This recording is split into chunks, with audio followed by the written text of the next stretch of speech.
Hello people, it's your boy Karimama Story na karibu kwa my channels. Tuko pale kwa Denmark season ngapi? Season 3.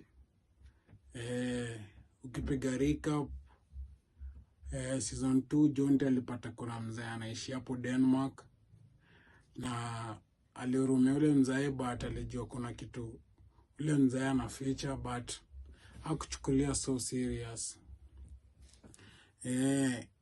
After 2 to 3 months, Jonte aliachana hiyo story, but one day hapo Denmark walipata story ati kuna building imeibiwa. Building gani?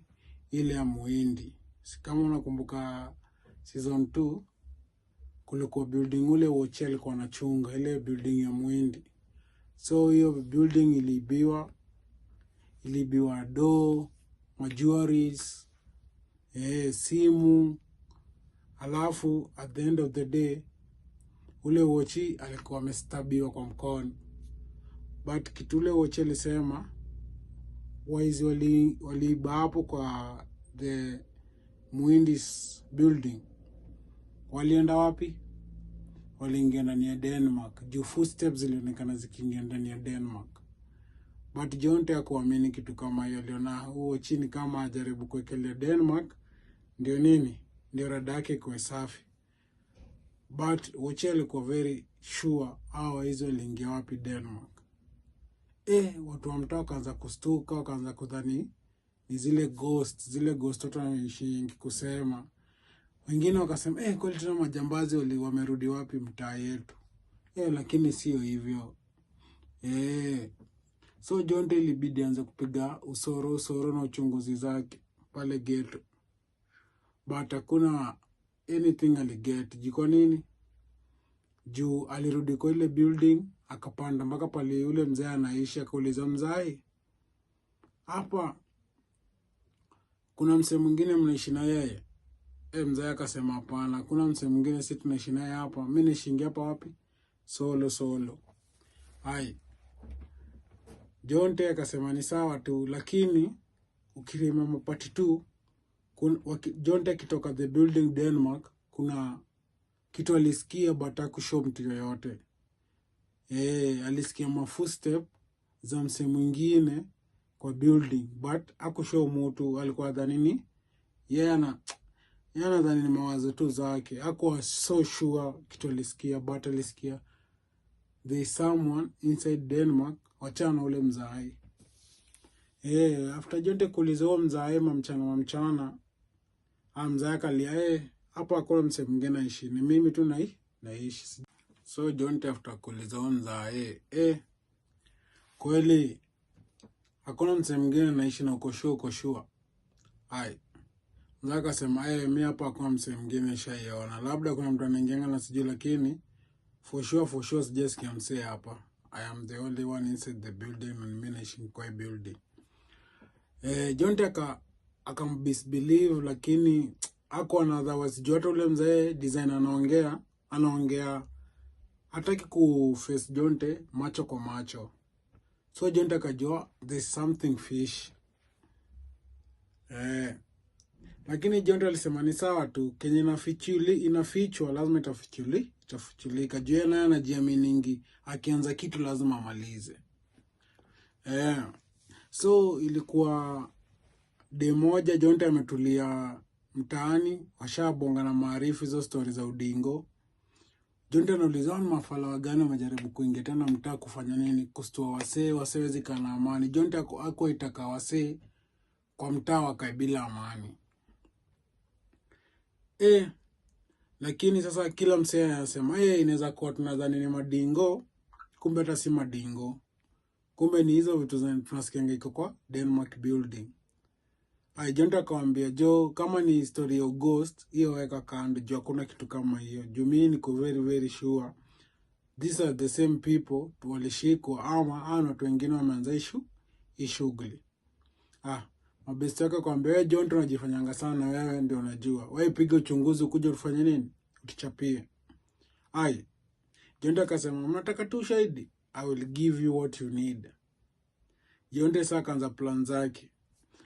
anago kwa ile building masaa mbaya like 2 to 3 months, but hakuna kitu ana get clear. Hakuna kitu ana get clear. Ame maintain tu akipata ngole mzae solo. So day ilifika, Jonte aliingia building saa 6 usiku.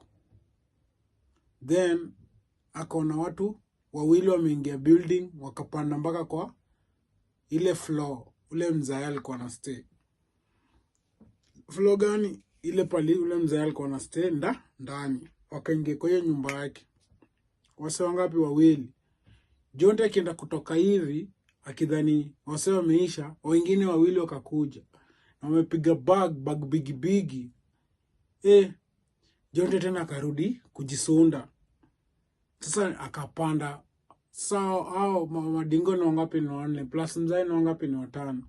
So Jonte akapanda mdagi pole tu mpaka kwa hiyo the door ya huo mzai.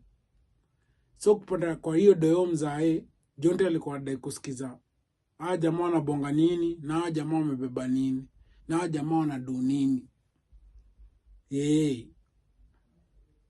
Lakini Jonte akifika kwa hiyo mlango akasikia wakisema leo dili imevana fiti.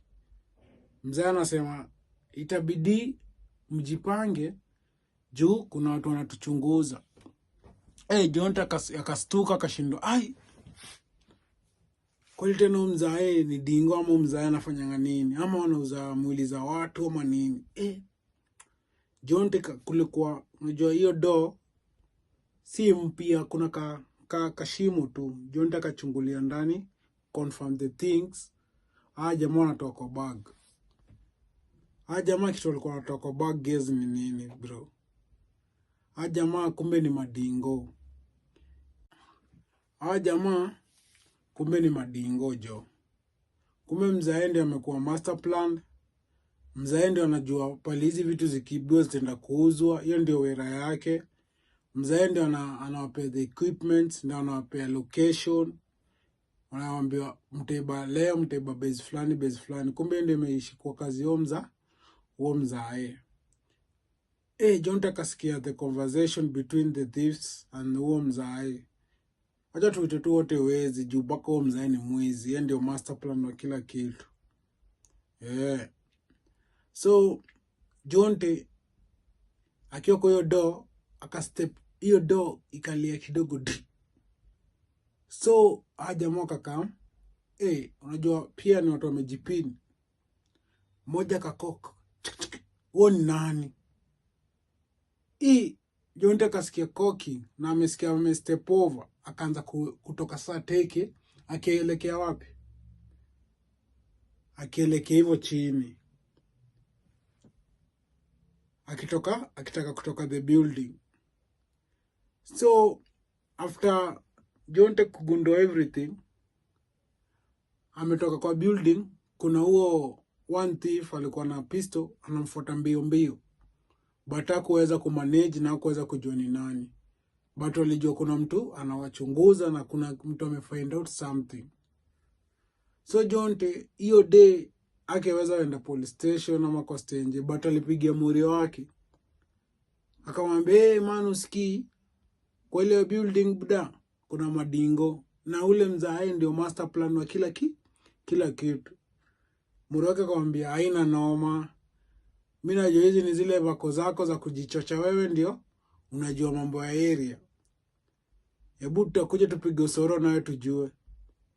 Jonte akamwambia bro, saa hii Kenya nimeona kwa hiyo building si base ya kurudi solo, ni base ya kurudi na makarao.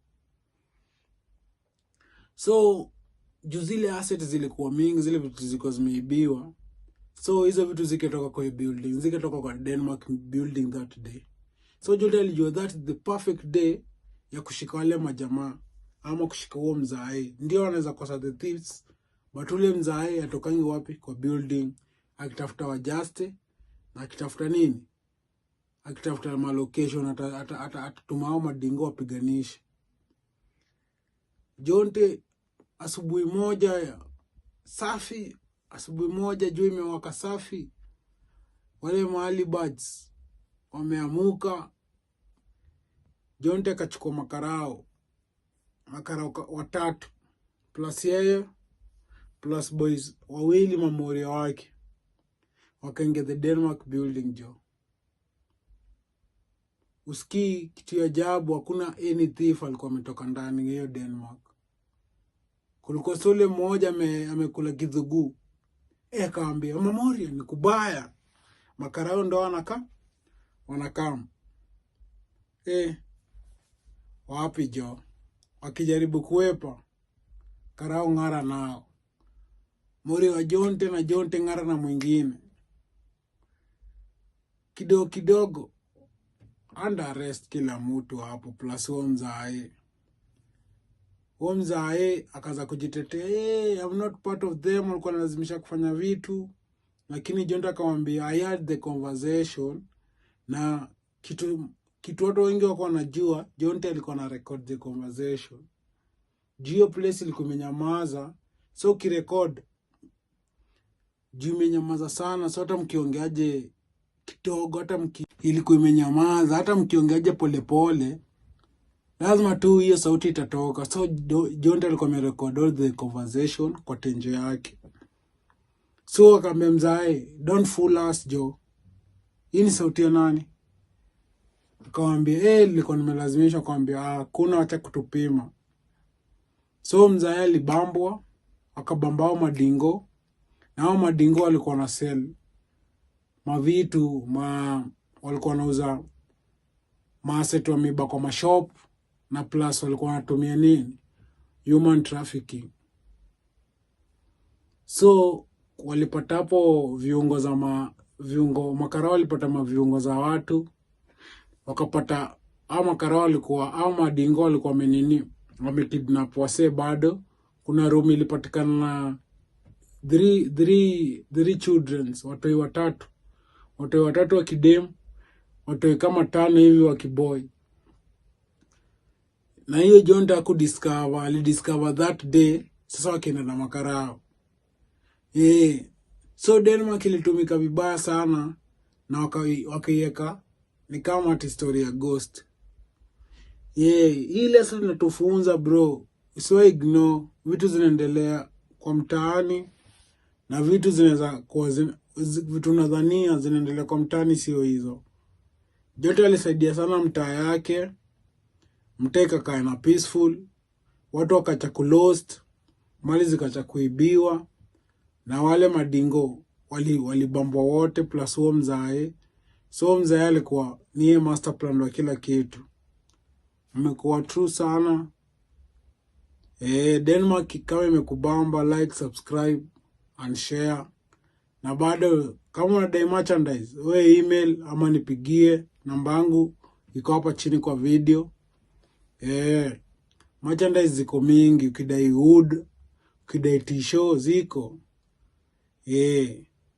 Kitu nawaambia, usikose kusubscribe, usikose kulike, na usikose kushare.